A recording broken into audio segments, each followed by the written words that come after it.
नमस्कार शेतकरी मित्रांनो, स्वागत आहे सर्वांचं ॲग्रिकल्चर इंडिया ब्लॉग ह्या यूट्यूब चॅनलमध्ये. तर पहा मित्रांनो, आज आपण या व्हिडिओच्या माध्यमातून खूप छान सुंदर माहिती पाहणार आहोत. ती म्हणजे पावसाळ्यामध्ये ऊसाच्या चांगल्या वाढीसाठी, जाडीसाठी, फुटव्यांसाठी कोणते टॉनिक वापरले पाहिजे, कोणते खत व्यवस्थापन केले पाहिजे, या संदर्भातली माहिती मित्रांनो आपण या व्हिडिओमधून पाहणार आहोत. त्यासाठी मित्रांनो आपणाला हा व्हिडिओ शेवटपर्यंत पाहायचा आहे, जेणेकरून खूप छान सुंदर माहिती तुम्हाला या व्हिडिओच्या माध्यमातून मिळेल. तर मित्रांनो बघा, आता सध्या पावसाळा चालू आहे आणि पावसाळ्यामध्ये ऊसाची जाडी, फुटवे वाढण्याची खूप गरज आहे. त्यासाठी मित्रांनो आपणाला खत जे व्यवस्थापन आहे, खत व्यवस्थापन करणं खूप गरजेचं आहे. आणि खत व्यवस्थापन करत असताना खूप काळजी घ्यावी लागते. तर मित्रांनो, या काळात ऊसाची उंची आणि जाडी कशी वाढवावी, अनेक शेतकऱ्यांना प्रश्न आहे.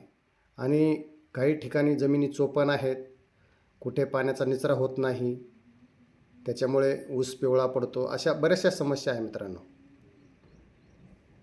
तर पाण्याचा निचरा होत नाही, तर आजच्या व्हिडिओमध्ये आपण महत्त्वाचे तांत्रिक उपाय पाहणार आहोत, ज्याचा वापर करून तुम्ही तुमच्या ऊसाचे उत्पादन नक्कीच वाढवू शकता. व्हिडिओ नक्की शेवटपर्यंत पहा. नवीन असेल तर मित्रांनो चॅनलला सबस्क्राईब करा आणि आपल्या इतर शेतकरी बांधवांना सुद्धा हा व्हिडिओ शेअर करा. आता सुरुवातीला ऊसाच्या फुटवे कमी असतील तर ऊस भरघोस होणार नाही. पावसाळ्यात फुटवे जोमाने वाढावेत यासाठी जमिनीत नत्रयुक्त खतांची उपलब्ध असणे गरजेचं आहे. मग त्याच्यामध्ये तुम्ही ह्युमिक ॲसिडची आळवणी करू शकता, ज्यामुळे मुळांची वाढ होते आणि जास्तीत जास्त फुटवे मिळण्यास मदत होते. तसेच या काळात तुम्ही 10-26-26 किंवा 12-32-16 खतांचा डोस देऊन माती भरणी करू शकता. आता हे अत्यंत महत्त्वाची गरज आहे मित्रांनो. आता दुसरी गोष्ट, ऊसाची जाडी आणि उंची वाढवण्यासाठी काही महत्त्वाचे टॉनिक मित्रांनो मी ह्या व्हिडिओच्या माध्यमातून आपणाला सांगत आहे. मित्रांनो, सर्वात आधी वसंत ऊर्जा हे 2 ते 3 मिली प्रति लिटर पाण्यामध्ये आपण ऊसाच्या जाडीसाठी, कांड्यांच्या वाढीसाठी वापरू शकता. त्यासोबत मित्रांनो आपल्याला वापरायचं आहे ते सिलिकॉन हे पावसाळ्यात ऊसाचा ताठपणा टिकवण्यासाठी आणि खोड जाड करण्यासाठी अतिशय उपयुक्त आहे. त्याच्यामुळे आपल्याला सिलिकॉनचा सुद्धा वापर करायचा आहे. त्याच्यानंतर 19-19 हे खत, जे झाडाला तात्काळ ऊर्जा देतं, हे तिन्ही एकत्र करून फवारणी केली तरी ऊसाची वाढ अगदी डोळ्यांनी दिसेल इतकी जोमाने होईल. त्याच्यामुळे तुम्ही हे तिन्ही मिश्रण एकत्र करून याची तुमच्या ऊसासाठी फवारणी करू शकता. आता दुसरी गोष्ट, चोपण जमिनीसाठी विशेष सल्ला मी आपणास या व्हिडिओच्या माध्यमातून देतो. आपल्या भागात जमीन चोपण आहे आणि बरेचसे पाणीपणा पण खारट आहे, अशा जमिनीसाठी ऊस पिवळा पडतो. त्यासाठी सल्फर आणि फेरस सल्फेटची आळवणी करायला विसरू नका. यामुळे ऊसाचा हिरवेपणा टिकून राहील आणि तुमच्या ऊसाची वाढ चांगल्या प्रकारे जोमाने होईल. तर शेतकरी मित्रांनो, हे जर उपाय तुम्ही तुमच्या जमिनीमध्ये अंमलात आणले तर तुम्हाला काही याच्यामध्येच तुमच्या ऊसामध्ये चांगल्या प्रकारचा रिझल्ट आणि फरक जाणवल्याशिवाय राहणार नाही. त्याच्यामुळे तुम्ही निश्चित हे उपाय आपल्या ऊसासाठी, आपल्या शेतीसाठी अंमलात आणू शकता, ऊसासाठी अंमलात आणू शकता, कारण हे खूप चांगल्या प्रकारचे पर्याय आहे. दुसरी गोष्ट मित्रांनो, 3 ते 4 हप्त्यामध्ये युरिया द्यावा. एकदम जास्त युरियासुद्धा देऊ नका, अन्यथा ऊस पोकळ होण्याची शक्यता असते. युरियासोबत निंबोळी पेंड मिक्स करून दिल्यास नत्र हळूहळू पिकाला मिळते आणि जमिनीचा पोत सुधारतो.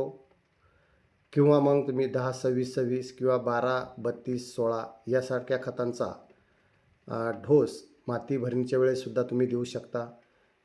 यामुळे मुळांची वाढ चांगली होते आणि ऊसाचा साठा जो आहे तो वाढतो. त्याच्यामध्ये ऊसाची जाडीसाठी सर्वात महत्त्वाचे युरिया प्रत्येक हप्त्यासोबत थोडे थोडे पोटॅश दिल्यास ऊसाचा दांडा भरगच्च आणि जाड होतो. त्याच्यामध्ये म्युरेट ऑफ पोटॅश हे सुद्धा आपण देऊ शकता. दुसरी गोष्ट, तुमची जमीन जर चोपण खारट असेल तर मित्रांनो मॅग्नेशियम सल्फेट हे पानातील हरितद्रव्य वाढवते, ज्यामुळे ऊस काळपट हिरवा राहून वाढ जोमाने होते. दुसरी गोष्ट, फेरस सल्फेट हे चोपण जमिनीतील लोह कमी पडते, ज्यामुळे ऊस पिवळा पडतो आणि फेरस सल्फेटची आळवणी केल्यास ऊसाला पूर्ण हिरवेपणा येतो. चोपण जमिनीचा pH कमी करण्यासाठी आणि ऊसाची कांडी जाड करण्यासाठी सल्फर अतिशय गरजेचं आहे. दाणेदार सल्फर जर खतासोबत मिसळून द्यावे. दुसरी गोष्ट, पहिल्या पाण्याचे नियोजन युरिया अधिक पोटॅश सोडा सल्फर हे करू शकता आणि ड्रीप किंवा आळवणीद्वारे 15-20 दिवसांनी 19-19 किंवा मग 12-61-00 ची आळवणी करा. यामुळे ऊसाच्या कांडीला तातडीने पोषण मिळते आणि महिन्यातून एकदा हुमिक ॲसिड दिल्यास जमिनीतील क्षार कमी होण्यास आणि मुळांची कार्यक्षमता वाढण्यास मदत होते. तर अशा पद्धतीनं मित्रांनो तुम्ही जर तुमच्या ऊसासाठी हे महिन्याच्या फरकाने अशा पद्धतीने खत नियोजन आणि टॉनिकचं नियोजन जर केलं तर 100% मित्रांनो तुम्ही एकरी 100-150 टन ऊस काढू शकता. तर अशा पद्धतीनं मित्रांनो आपण ह्या व्हिडिओच्या माध्यमातून आपणास ऊसाची जाडी वाढवण्यासाठी पावसाळी टॉनिक आणि खत नियोजनाचा सल्ला दिलेला आहे. तर ही माहिती आपणास कशी वाटली नक्की एक कमेंट करून सांगायचं आहे. आणि नवीन जर माझ्या चॅनलवरती आपण असेल तर चॅनलला सबस्क्राईब करा आणि आपल्या इतर शेतकरी बांधवांनासुद्धा हा व्हिडिओ शेअर करा, जेणेकरून त्यांनासुद्धा खूप छान सुंदर माहिती मिळेल. तर असो मित्रांनो, आपण माझा हा व्हिडिओ शेवटपर्यंत पाहिल्याबद्दल खूप खूप धन्यवाद. जय हिंद, जय महाराष्ट्र, जय जवान, जय किसान.